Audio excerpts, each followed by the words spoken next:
오늘 본문에 보면 이 바리새인들이 예수님께 나왔습니다. 이 바리새인들은 당시에 그 굉장히 철저한 종교적인 사람들이었고 구약의 율법을 철저하게 지켰던 그런 사람들이었습니다. 그런데 그들이 예수님께 나온 것은 예수님의 가르침을 따르거나 예수님을 믿으려고 나온 것이 아니라 오늘 본문에 보면 예수님을 비난하기 위해서 나왔다 이렇게 나옵니다. 그리고 예수님을 시험하기 위해서 나왔고 예수님께 뭔가 책을 잡기 위해서 이렇게 나왔다고 볼 수가 있습니다. 예수님은 그들의 모습을 보면서 마음속 깊이 탄식을 하셨습니다. 그들의 마음의 의도가 주님께 나온 의도가 선하지 않았기 때문에 그렇고 또 예수님께 나온 의도가 굉장히 악했기 때문에 그렇습니다. 그렇기 때문에 그러한 그들의 그 악한 의도로 예수님께 나온 그들을 바라보면서 예수님은 마음속으로 깊이 탄식하셨다. 그렇게 말씀하고 있습니다. 여러분 오늘 주 앞에 나온 여러분들과 저와 여러분의 마음이 만약에 악하다면 선하지 않다면 주님은 동일하게 우리를 보시고 탄식하지 않으실까 이런 생각이 듭니다. 바라기는 저와 여러분이 예수님의 기쁨이 될지언정 정말 탄식하는 사람이 되지 않기를 바랍니다. 예수님은 12제자 중에 가룟 유다를 바라보면서 너는 차라리 태어나지 않았으면 좋았을 뻔했다라고 하셨습니다. 오늘날 교회 안에도 예수님의 근심이 되고 탄식이 되는 사람들이 없지 않아 있습니다. 그래서 정말 저와 여러분은 정말 주님의 근심이 되거나 탄식이 되는 그런 사람이 되지 않고 오히려 나를 통해서 주님이 기쁨을 누리고 영광을 받는 그런 저와 여러분이 되어야 될 줄 믿습니다. 자, 이렇게 악한 의도를 가지고 예수님께 나온 이 바리새인들에게 예수님께서 하나님께서 은혜를 베푸시겠냐요. 선하지 못하고 악한 의도로 예수님을 시험하기 위해서 나온 그들에게 하나님께서 긍휼을 베푸시겠냐 이 말이에요. 결코 그런 일이 없다는 것입니다. 오히려 하나님은 그들에게 은혜의 문을 닫으시고 그리고 그들을 대적하신다는 것입니다. 여러분 우리가 하나님 앞에 은혜와 긍휼을 받으려면 어떻게 해야 될까? 그것은 우리가 주님 앞에 나올 때 정말 상한 심령을 가지고 죄를 회개하는 마음으로 주님 앞에 나와야 된다는 것입니다. 그리고 하나님 앞에서 겸손하게 엎드려서 자신의 부족을 고백하면서 하나님의 은혜와 긍휼을 구하는 사람에게 주님은 은혜와 긍휼을 베풀어 주신다는 거예요. 시편 51편 17절에 보면 이런 말씀이 있습니다. 자, 한번 읽어보겠습니다. 시작. 하나님께서 구하시는 제사는 상한 심령이라 하나님이여 상하고 통회하는 마음을 주께서 멸시하지 아니하시리다. 그러니까 하나님이 원하시는 것은 우리 마음의 겸손한 마음, 상한 마음, 가난한 마음 이런 마음을 가지고 하나님 앞에 나올 때 하나님은 그를 불쌍히 여기시고 긍휼히 여겨주시는 거예요. 그런데 교만한 마음을 가지고 악한 마음을 가지고 주님 앞에 나오면 그 사람을 바라보시고 주님은 탄식하신다. 은혜의 문을 닫으신다. 그를 대적하신다. 주님은 말씀하고 있습니다. 누가복음 18장에 보면 오늘 본문에 나온 등장하는 바리새인이 등장하는데 거기에 또 세리가 등장합니다. 두 사람이 똑같이 성전에 올라가서 하나님께 기도합니다. 그런데 바리새인은 자기 의를 막 자랑을 합니다. 나는 다른 사람들처럼 토색, 다른 사람을 빼앗거나 또 불의를 행하거나 간음하지 않았습니다. 또 나는 저 세리와도 같지 않고 나는 일주일에 2번 금식하고 11조를 드립니다. 이렇게 자기 의를 막 하나님께 자랑을 했습니다. 그런데 이 세리는 감히 눈을 들어 하늘을 쳐다보지도 못하고 가슴을 치며 하나님께 회개하는 거예요. 하나님이여 나를 불쌍히 여기소서. 나는 죄인으로소이다. 자, 하나님은 어떤 사람의 기도를 들으셨을까요? 어떤 사람에게 은혜와 긍휼을 베푸셨을까요? 그렇게 자기 의를 자랑하고 교만한 가운데에 다른 사람을 멸시하는 사람의 기도를 들으셨을까요? 하나님은 그 기도를 듣지 아니하시고 오히려 자신의 부족을 고백하면서 나는 죄인이라고 나를 불쌍히 여겨달라고 그렇게 기도했던 이 세리의 기도를 주님은 받으셨다는 것입니다. 따라서 저와 여러분이 하나님 앞에 나올 때 항상 겸손한 마음, 그리고 가난한 심령, 상한 마음으로 나올 때, 그리고 주님의 은혜를 구할 때 주님께서 그 사람에게 은혜와 공의를 베풀어 주실 줄 믿습니다. 자, 오늘 본문에 보면 바리새인들은 예수님을 시험했어요. 시험해서 하늘로부터 오는 표적을 구했습니다. 여기서 시험이라는 이 단어는 예수님께서 이제 사역하기 전에 공생일을 시작하기 전에 40일을 금식한 다음에 마귀의 시험을 받지 않습니까?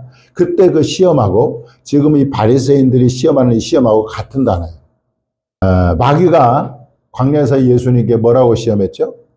네가 만일 하나님의 아들이어든 명하여 이 돌들로 떡덩이가 되게 하라. 이렇게 시험했습니다. 또 네가 만일 하나님의 아들이거든 성전 꼭대기에서 뛰어내리라. 그러니까 네가 하나님의 아들이라는 것을 증명하라는 거예요. 이게 마귀가 예수님께 준 시험입니다. 그런데 이 바리새인들이 지금 오늘 본문에서 시험하여 네가 하늘로부터 오는 표적을 구했다. 이 말은 무슨 말이냐? 네가 만약 하나님이라면 하나님의 아들이라면 이적을 한번 행해보라. 표적을 한번 행해보라. 그렇게 해서 네가 하나님의 아들됨을 증명해봐라. 이런 뜻인 것입니다. 예수님은 그 마귀의 시험을 단호하게 거절하셨습니다. 마찬가지로 오늘 본문에 바리새인들이 요구한 표적도 단호하게 거절하셨습니다. 12절에 보면 예수님께서 마음속으로 깊이 탄식하시되 내가 진실로 너희에게 이르노니 이 세대에게 표적을 주지 아니하리라 하시고 표적을 보여달라고 하니까 표적을 주지 않겠다. 그리고 그를 떠나셨다. 이렇게 말씀합니다. 그러니까 완전히 거절한 것입니다. 여러분, 만약에 예수님이 그 바리새인들의 요구, 하늘로부터 오는 표적을 구할 때 그렇게 표적을 보여주셨다고 한다면 그 바리새인들이 예수님을 믿었을까요? 믿지 않았을 겁니다. 마태복음 12장에 보면 예수님이 귀신이 들려가지고 귀신이 들려서 눈 멀고 눈이 멀었어요. 그리고 말도 못하는 사람을 고쳐주셨습니다. 그래서 말 못하는 사람이 말을 하게 되고 못 보던 사람이 보게 됐어요. 이것이야말로 큰 기적이잖아요. 큰 표적이잖아요. 그런데 바리새인들은 그 예수님을 향해서 그 표적을 행하신 예수님을 향해서 귀신의 왕 바알셉을 힘입어서 귀신을 쫓아낸다. 이렇게 하면서 예수님을 비난했습니다. 표적을 보여주는데도 그 믿는 것이 아니라 오히려 저렇게 귀신을 쫓아내고 말 못하고 못 보는 사람을 보고 말하게 한 것은 귀신의 힘을 힘입어서 그렇게 낫게 했다. 이렇게 오히려 비난하는 것을 볼 수가 있어요. 그러니까 예수님이 아무리 많은 기적을 행해도 그들은 믿지 않아요. 요한복음 12장 37절에 이렇게 말씀합니다. 한번 읽어보겠습니다. 시작. 이렇게 많은 표적을 그들 앞에서 행하셨으나 그를 믿지 아니하니. 그러니까 표적, 여러분들 이 표적이나 이적이나 기적을 경험했다고 해서 여러분 믿는 것이 아니라는 것을 알 수가 있어요. 과거에 방언의 은사를 받고 병고침의 기적을 체험했는데도 불구하고 지금은 믿음이 싸늘하게 식어가지고 신앙생활을 하지 않는 하나님을 떠난 사람들이 얼마나 많은지 모릅니다. 저도 그런 분들이 몇 분 알고 있어요. 그렇기 때문에 이 표적을 보여준다고 해서 기적을 경험했다고 해서 그 사람이 믿는 것이 아니라는 것을 오늘 본문은 우리 가르쳐주고 있습니다. 또 이 표적과 기적과 이적을 체험했다고 또 신앙이 성숙되는 것도 아니에요. 오늘날도 여러분 표적을 쫓아다니는 사람들이 있습니다.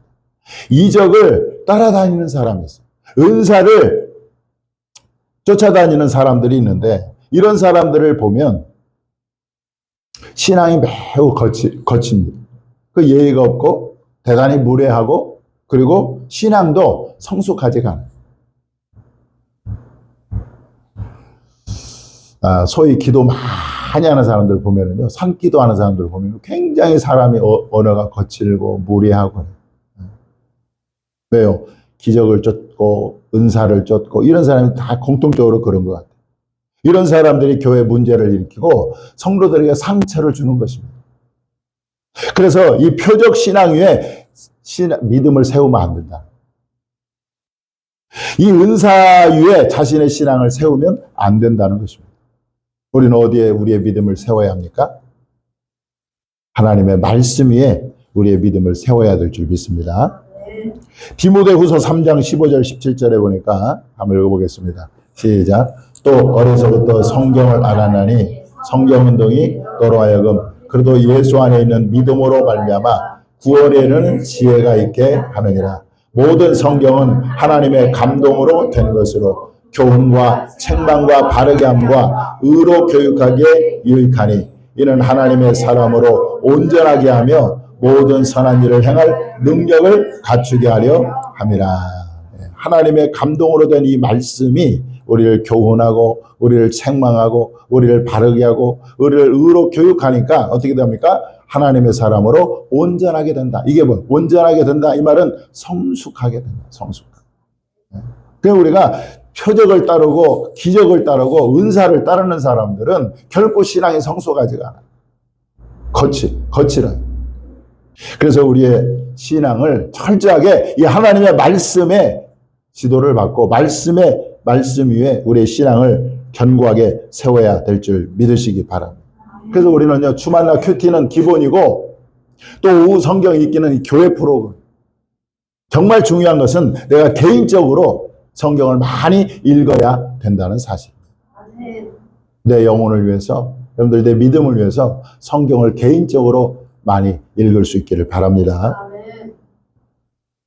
자, 오늘 본문에 보면 바리새인들은 예수님께 하늘로부터 오는 표적을 구했습니다. 그런데 사실은 그들 앞에 하늘로부터 오는 표적이 있습니다. 다만 그들이 눈이 멀어서 보지 못할 뿐입니다. 자, 하늘로부터 오는 표적이 뭐냐? 바로 예수 그리스도라는 거죠. 예수님이야말로 하늘로부터 오는 참된 표적인 것입니다. 하나님의 아들인 예수님이 인간의 몸을 입고 이 땅에 성육신 하신 것이 바로 하나님이 우리에게 주신 참된 표적이라는 거예요. 예수님이 베들레헴 마구간에서 태어났을 때 천사가 나타나서 양을 지키는 목자들에게 이렇게 말을 했습니다. 자, 한번 읽어보겠습니다. 시작. 너희가 가서 강보에 쌓여 그 위에 뉘어 있는 아기를 보리니 이것이 너희에게 표적이니라. 예수님의 성육신 그 자체가 바로 표적이라는 표적.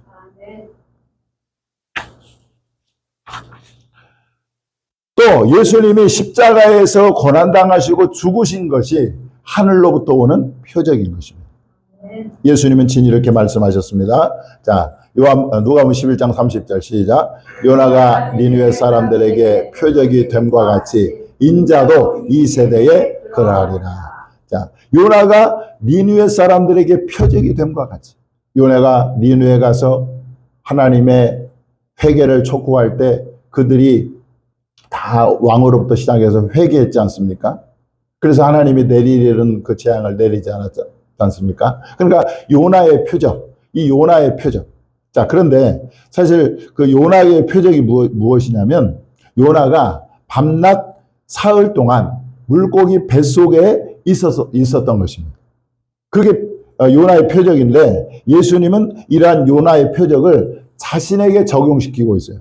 자, 그게 뭐냐? 자, 마태복음 12장 39절 40절에 보면 자, 읽어보겠습니다. 시작. 예수께서 대답하여 이르시되 악하고 음란한 세대가 표적을 구하나 선지자 요나의 표적밖에는 보일 표적이 없느니라. 요나가 밤낮 사흘 동안 큰 물고기 뱃속에 있었던 것 같이 인자도 밤낮 사흘 동안 땅속에 있으리라. 그러니까 요나가 물속에 뱃속에 3일 동안 있었던 것은 바로 예수님께서 십자가에 죽으시고 무덤에서 3일 동안 있었던 것을 예표하고 있는 거죠. 그것을 주님은 자신에게 적용하고 있는 거예요. 그러니까 하늘로부터 오는 표적은 바로 예수님이 십자가에서 고난당하시고 죽으신 것이 바로 하늘로부터 오는 표적이라는 것입니다. 그래서 바울은 고린도 교회 성도들에게 편지하면서 이렇게 썼습니다. 한번 읽어보겠습니다. 시작.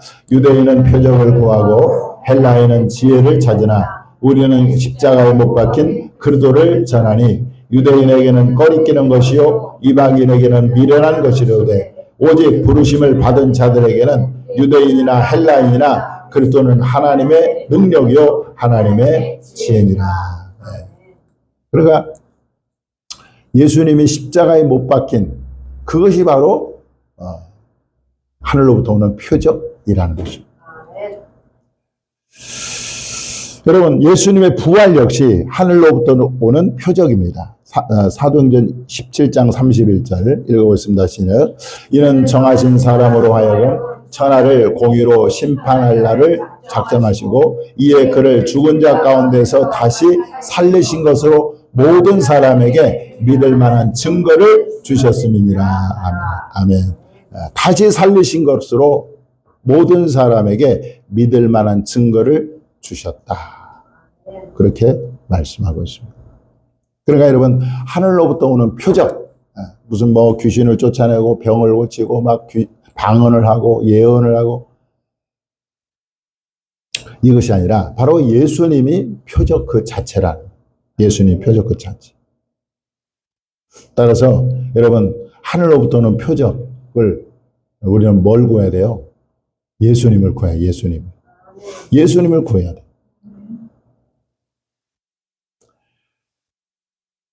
그래서 바울은요, 이렇게 고백을 합니다. 자, 바울의 고백을 한번 들어보겠습니다. 시작. 그러나 무엇이든지 내게 유익하던 것을 내가 그리스도를 위하여 다 해로 여길 뿐더러 또한 모든 것을 해로 여김은 내 주 그리스도 예수를 아는 지식이 가장 고상하기 때문이라. 내가 그를 위하여 모든 것을 잃어버리고 배설물로 여김은 그리스도를 얻고 그 안에서 발견되려 함이니. 아멘. 그게 참된 표적, 하늘로부터 오는 표적은 다른 게 아니에요. 바로 예수 그리스도가 참된 표적이기 때문에 우리가 구해야 될 표적은 바로 예수 그리스도라는 예수.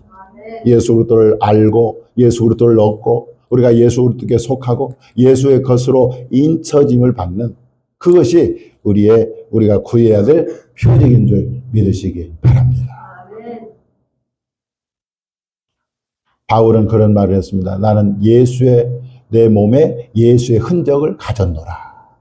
그렇게 했는데 여러분, 우리 몸에 우리 마음에 참된 표적이신 예수 그리스도가 저와 여러분의 마음에 정말로 인으로 찍혀지기를 주님의 이름으로 축원합니다. 기도하겠습니다.